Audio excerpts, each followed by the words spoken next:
اعوذ شکریہ. باللہ من الشیطان الرجیم، بسم اللہ الرحمن الرحیم. ایم ٹی وی کے ناظرین السلام علیکم. وعلیکم السلام. آج ہم اپنے پروگرام امریکہ میں مراکز عزاداری میں کب لے کے حاضر ہوئے ایک مرتبہ پھر آپ کے پاس. اور آج ہمارے ساتھ نیو جرسی کی امام بارگاہ کے مولانا صاحب بھی موجود ہیں اور نیو جرسی سے ہمارے ایک نخواں بھی موجود ہیں. اور آپ جیسے کہ جانتے ہیں اس پروگرام کو ہوسٹ کرتے ہیں جناب امداد نقوی صاحب. تو آئیے ہم امداد نقوی صاحب سے معلوم کرتے ہیں کہ قائم ٹی وی کے ناظرین کے لیے، دنیا بھر کے مومنین کے لیے وہ آج مولانا صاحب کا تعارف بھی کرائیں اور کس امام بارگاہ سے تعلق ہے اس حوالے سے مولانا صاحب سے سوال جواب بھی کریں. جناب امداد نقوی صاحب. شکریہ عباس بھائی، بہت بہت شکریہ. تمام ناظرین کو قائم ٹی وی کی جانب سے اور امداد نقوی کی جانب سے سلام عرض ہے. آج ہمارے مہمان ہیں جناب مولانا رضوان رضوی صاحب، جن کا تعلق مسجد علی، اس کو ہم MFI کہتے ہیں، نیو جرسی میں. اور یہ نیو جرسی کا ایک ٹاؤن ہے سمرسیٹ، اس میں یہ قائم پذیر ہے. اچھا، مولانا صاحب جو ہیں ماشاءاللہ ایران سے درس خارج مکمل کر کے نیو جرسی آئے، امریکہ آئے، یہاں انہوں نے مسجد علی جوائن کیا ہے اور اس مسجد کی پیش امامت وہی کرتے ہیں. اس کے علاوہ کورونا سے پہلے یہاں پر 5 وقتہ نماز ہوتی تھی، یعنی یہ ایک واحد مسجد ہے نیو جرسی کی جس میں 5 وقت نمازیں ہوتی تھیں، یعنی فجر، ظہرین، مغربین کی.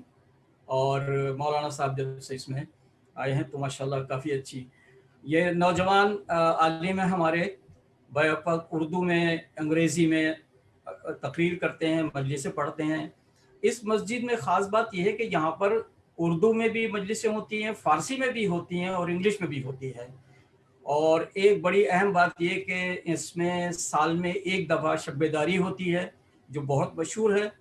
اور یہ نیو جرسی کے علاوہ نیو یارک اور دوسری اسٹیٹ سے، شکاگو وغیرہ سے، لانگ آئی لینڈ سے، میری لینڈ سے یہاں پہ انجمنیں آتی ہیں اور ماتم زنی رات بھر شب بیداری ہوتی ہے. یہ بہت بڑی شب بیداری یہاں کی ہے. تو یہ تو ایک مختصر سا تعارف تھا مولانا کا اور مسجد علی کا. اب میں گزارش کروں گا جناب مولانا رضوان رضوی صاحب سے کہ اپنا مکمل تعارف کروائیے. مولانا صاحب بسم اللہ. اعوذ باللہ من الشیطان الرجیم، بسم اللہ الرحمن الرحیم، الحمدللہ رب العالمین، الصلاۃ والسلام علی اشرف الانبیاء والمرسلین، خاتم النبیین بالقاسم محمد وأہل بیتہ الطیبین الطاہرین المعصومین، اما بعد، السلام علیکم ورحمۃ اللہ وبرکاتہ. وعلیکم السلام. شکر گزار ہوں خداوند متعال کا اور قائم ٹی وی والوں کا کہ انہوں نے یہ سعادت بخشی کہ ان کے اس پروگرام میں آ کر ہمارے نیو جرسی کے مومنین کی اس کاوش کے حوالے سے کچھ آپ کے سامنے جو گزارشات پیش کروں. مسجد علی کے حوالے سے تعارف کرا دوں کہ یہ ادارہ جس کا امداد بھائی نے تذکرہ کیا، MFI مسلم فاؤنڈیشن انکارپوریٹڈ، یہ اس کی ایونٹ آرگنائزیشن ہے کہ جو 1980 میں قائم ہوئی تھی. اور اس کے ویریس پروجیکٹس ہیں کہ جو نیو جرسی میں مختلف جگہوں پہ نمودار ہوتے رہے ہیں. اور پھر 1998 میں انہوں نے یہ خواہش ظاہر کی مومنین نے کہ ہماری ایک مسجد ہونی چاہیے. معمولاً یہ ہوتا تھا امریکہ میں اور کینیڈا میں، لوگ امام بارگاہ کی تعمیر کرتے ہیں، ہمارے شیعہ برادران مسجد کی تعمیر کم ہی ہوتی تھی بہت ہی، اسی لیے آپ کو شاید گنتی کی مساجد ہی ملیں گی پورے نارتھ امریکہ میں، شیعہ مساجد. اور اس کا ایک واضح مقصد بھی تھا، ایسا نہیں کہ مثلا ان میں توفیق نہیں تھی، اس کا واضح مقصد یہ تھا کہ حالات کا کچھ نہیں پتہ تھا، مسجد کے کچھ خاص قوانین ہیں، کچھ خاص رول ہیں کہ آپ نے مسجد بنا دی تو اب اس کا آپ توڑ نہیں سکتے، اس کو آپ جو ہے بیچ نہیں سکتے، اس کو جو ہے وہ آپ ریلوکیٹ نہیں کر سکتے. تو ان تمام محدودیتوں کی وجہ سے لوگ مساجد نہیں بناتے تھے، امام بارگاہ تعمیر کرتے تھے اور اگر ہوا تو اس کو جو ہے وہ گرا کے دوبارہ بنا لیا یا اس کو بیچ دیا، لہٰذا یہ ریزن رہتا تھا. لیکن ماشاءاللہ نیو جرسی کمیونٹی کافی پرانی کمیونٹیز میں سے ایک ہے نارتھ امریکہ کی. نیو یارک اور نیو جرسی کے حوالے سے لوگ جو ہیں وہ پچھلے 50-60 سالوں سے یہاں پہ رچے بسے ہیں اور ایک عرصے سے جو ہے وہ یہاں پہ عزاداری قائم ہوئی ہے. پہلی عزاداری غالباً UN سے شروع ہوئی تھی یہاں پہ 1975 میں، اور اس کے بعد سے پھر ادارے جو ہے وہ قائم ہونا شروع ہوئے، لوگوں نے اپنے گھروں میں عزاداری قائم کی اور الحمدللہ ابھی تک کے قائم کیے ہوئے ہیں لوگ. تو 98 میں سینٹرل جرسی میں کافی مومنین نے یہ خواہش ظاہر کی کہ ہماری ایک اپنی فل ٹائم مسجد بھی ہونی چاہیے. امام بارگاہ تو ماشاءاللہ 7-8 نیو جرسی میں موجود ہیں. تو اسی ڈریم کو لیتے ہوئے سمر سیٹ کے علاقے میں جو کہ بالکل سینٹرل جرسی کے میں موجود ہے، واقع ہے، رٹگرز یونیورسٹی کے کیمپس کے پاس 3.3 ایکڑ کے اوپر جو ہے وہ لینڈ خریدا گیا. اور اس لینڈ پہ جو ہے وہ ایک چھوٹا سا گھر تھا جس میں تقریباً کوئی پہلے 10-12 سال تک کے پروگرامز وہیں پہ ہوتے رہے. اور 2006 میں مسجد کی بنیاد ڈالی گئی، پھر کنسٹرکشن کا کام شروع ہوا. 2010 میں مسجد جو ہے وہ اپنے اتمام پذیر ہوئی، اس کی کنسٹرکشن مکمل ہو گئی تھی. اور 2010 میں غالباً شعبان کا عید غدیر کا موقع تھا کہ جس پہ جو ہے وہ مسجد کی گرینڈ اوپننگ ہوئی. اور الحمدللہ 2010 سے لے کے اب 2020 میں ہیں ہم لوگ. 10 سال سے مسجد علی جو ہے وہ اپنے کارہائے نمایاں اس کے موجود ہیں. ایک اوور ویو میں صرف دیتا چلوں کہ جو چیزیں یہاں پہ ہوتی رہی ہیں، امداد بھائی نے یقیناً اس کا ایک سرسری سا تعارف کرایا تھا، لیکن اس کے باوجود یہاں پہ کچھ سوشل سروسز ہیں. یقیناً اسلامک گائیڈنس کے حوالے سے فل ٹائم اسکول جو کہ ہمارا سب سے تازہ ترین پروجیکٹ ہے، صادق اسکول کے نام سے، اس کو ہم نے 2 سال پہلے قائم کیا. اور ابھی ایگزسٹنگ بلڈنگ کے اندر ہی صادق اسکول کی کلاسز ہوتی ہیں. ابھی کنڈر گارڈن تک کے اسٹوڈنٹس ہم نے لیے ہوئے ہیں. اور بلڈنگ جو کہ انشاءاللہ نیکسٹ ایئر فال 2021 تک تیار ہو جائے گی، اس میں فل ٹائم اسلامک اسکول جو کہ 8th گریڈ تک ہوگا، پھر اس کو ایکسپینڈ کریں گے 12th گریڈ تک کے. یہ ہمارا بالکل ریسنٹ پروجیکٹ ہے. لیکن اس کے علاوہ پچھلے 20 سالوں سے جعفریہ اسکول سنڈے اسکول کے نام سے چل رہا ہے، جس میں ہر سال تقریباً 220 کے قریب اسٹوڈنٹس جو ہیں وہ سائن اپ کرتے ہیں. اور ماشاءاللہ وہ ایک پروگرام مستقل طور پہ چل رہا ہے. جیسا کہ آپ کو پتہ ہے ہر مسجد امام بارگاہ میں محرم اور رمضان کے پروگرامز ہوتے ہیں. ہمارے اس کے علاوہ شب جمعہ اور جمعہ اور سنڈے اسکول کے علاوہ سیٹرڈے اور سنڈے کو فجر کا پروگرام ایک بڑا امپورٹنٹ پروگرام ہے، جس میں تقریر بھی ہوتی ہے، دعائے صبا بھی پڑھی جاتی ہے، زیارت عاشورہ کی بھی تلاوت ہوتی ہے. ماشاءاللہ. اس کے علاوہ seminars throughout the year ہوتے رہتے ہیں، ورک شاپس ہیں، کلاسز ہیں، انٹرفیتھ کی، میرج اور ڈیورس کاؤنسلنگ ہے.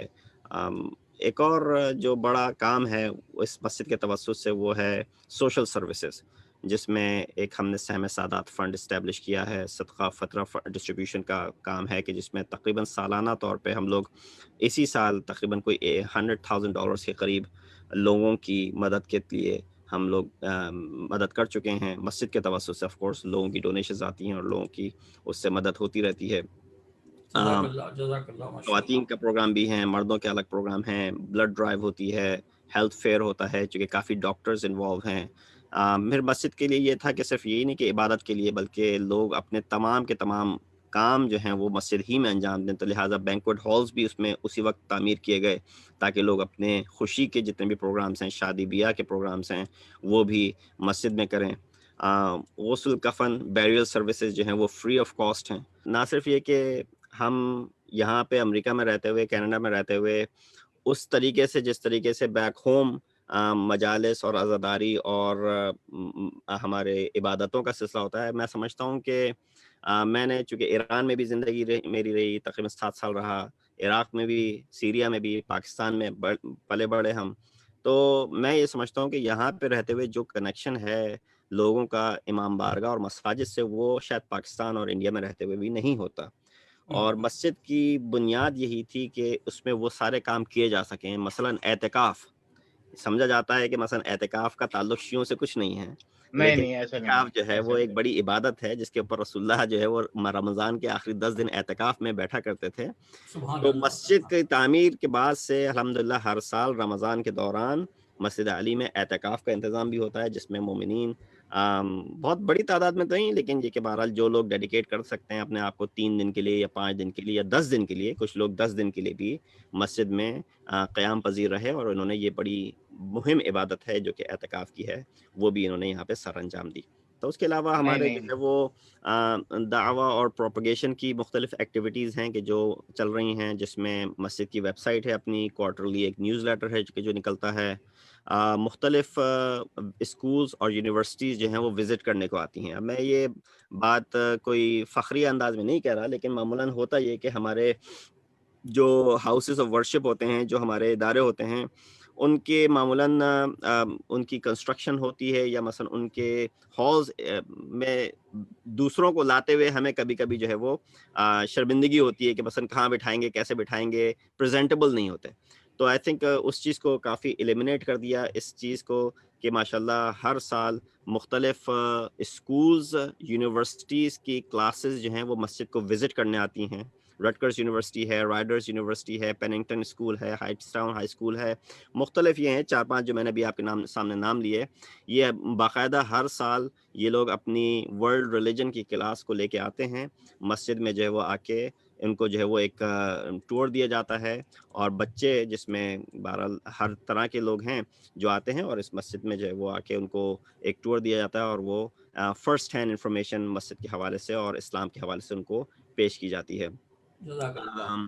یہاں ایک سوال کرنا تھا کہ یہ جو آپ کا ادارہ ہے، یہ کسی ٹرسٹ کے انڈر میں ہے یا کوئی بورڈ وغیرہ ہے، کوئی بورڈ آف ڈائریکٹرز ہیں اس کے؟ ہاں، کیونکہ ہم نے یہ سنا ہے کہ یہ اس کی جو فائنانسنگ ہے وہ نیو جرسی کے مختلف ڈاکٹرز وغیرہ کی ہوئی ہے، تو اس کے بارے میں تھوڑی وضاحت کریں ڈونیشنز کا، اور یہ ٹرسٹ یا کس طرح چلتا ہے ادارہ یہ آپ کا؟ میں نے جیسے تذکرہ کیا تھا، آپ نے خود بھی کہا تھا، مسلم فاؤنڈیشن جو ہے وہ ایک پیرنٹ ادارہ ہے اس کا، کہ جس نے جو ہے جس کی انڈر میں مسجد علی تعمیر کی گئی، اور اس میں یقیناً کچھ بورڈ ممبرز ہیں اس کے، بورڈ آف ٹرسٹی، اسی بورڈ سے نکل کے کچھ لوگ آئے جن کو جو ہے وہ مسجد علی کے ٹرسٹی بنایا گیا، اور وہ ٹرسٹی بنے اس کے آ کے، جنہوں نے اس کا بیڑا اٹھایا کہ اس کو جو ہے وہ کام کو پائے تکمیل تک پہنچانا ہے. اور جیسے جیسے گاڑی آگے بڑھتی گئی اور بھی لوگ اس کے اندر بورڈ میں شامل ہوتے رہے. تو یہ نہیں کہ مثلا جو انیشلی تھے بس وہی ہیں، اور کوئی وہ 5 سے تو کوئی 6 نہیں آ سکتا، یا وہ 10 سے تو کوئی 11 نہیں آ سکتا.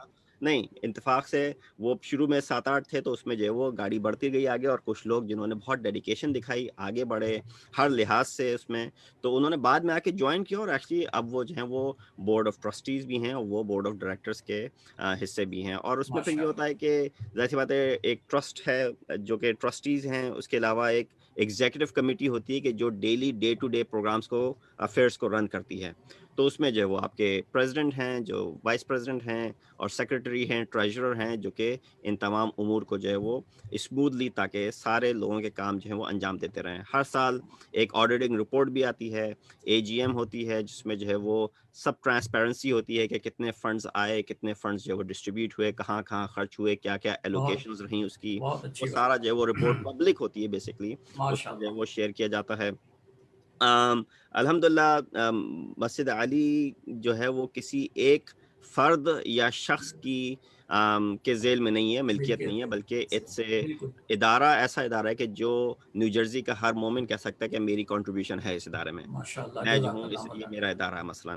تو وہ اس لحاظ سے، لیکن آپ کو پتہ ہے کہ کوئی چھوٹی سے چھوٹی انسٹیٹیوشن ہو یا بڑی انسٹیٹیوشن ہو، اس کے لیے آپ کو ایک بورڈ ہوتا ہے، ایک مینجمنٹ کمیٹی ہوتی ہے، تاکہ اس کے افیئرس کو جو ہے وہ اسموتھلی رن کیا جا سکے. تو لہٰذا گھر کا بھی یہی ہوتا ہے، ایک گھر کا سربراہ ہوتا ہے، تو لہٰذا ادارے کا بھی ایک سربراہ ہے کہ جو بہرحال اس طرح کے لیے موجود ہوتا ہے.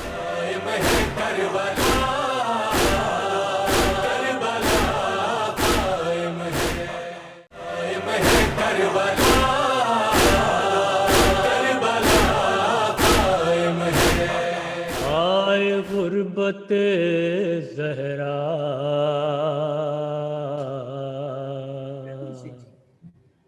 آئے، غربت زہرا، ایک شکستہ تربت پر مرتضیٰ کا ہے نوحہ. ہائے غربت زہرا، ہائے غربت زہرا، کیا دیا ہے امت نے اجر یہ رسالت کا. ہائے غربت زہرا، ہائے غربت زہرا، بعد مصطفیٰ سب نے کیسے منہ کو موڑا ہے، اور در گرا کے بی بی پر پسلیوں کو توڑا ہے، اور قبر میں بھی ہے تازہ زخم اس کے پہلو کا، آئے غربت پہرا، روح کانپ جاتی ہے، بات یہ رلاتی ہے،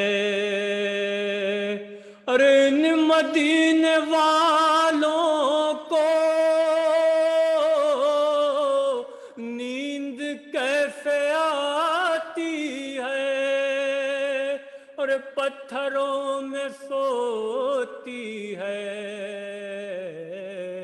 ام زینب کبریٰ، ہائے غربت زہرا، تازیانہ جب مارا گھر میں آ کے قنفذ نے، ارے تازیانہ جب مارا گھر میں آ کے قنفذ نے، بیٹیاں تڑپتی تھی دیکھتے رہے بیٹے، اور ہے نشان بی بی کے بازوؤں پہ درے کا، ہائے غربت زہرا، وہ سند کے ٹکڑوں کو چن رہی تھی مسجد میں، ارے اپنے شہر میں ہو کر اجنبی تھی مسجد میں، اور مصطفیٰ کی بیٹی کو، مصطفیٰ کی بیٹی کو کوئی بھی نہ پہچانا، ہائے غربت زہرا، اور فرش غم بچھاتی تھی گھر میں فاطمہ زہرا، اور انتظار کرتی تھی روز پرسداروں کا، اور گھر جلا کے لوگوں نے اور باپ کا دیا پرسا، ہائے غربت زہرا، جزاک اللہ جزاک اللہ، ہے یقین تکلم یہ مصطفیٰ بھی روتے ہیں، اور دیکھ کر غریبی یہ انبیاء بھی روتے ہیں، دھوپ میں ہے شہزادی قبر پر نہیں سایہ، ہائے غربت زہرا، ایک شکستہ تربت پر مرتضیٰ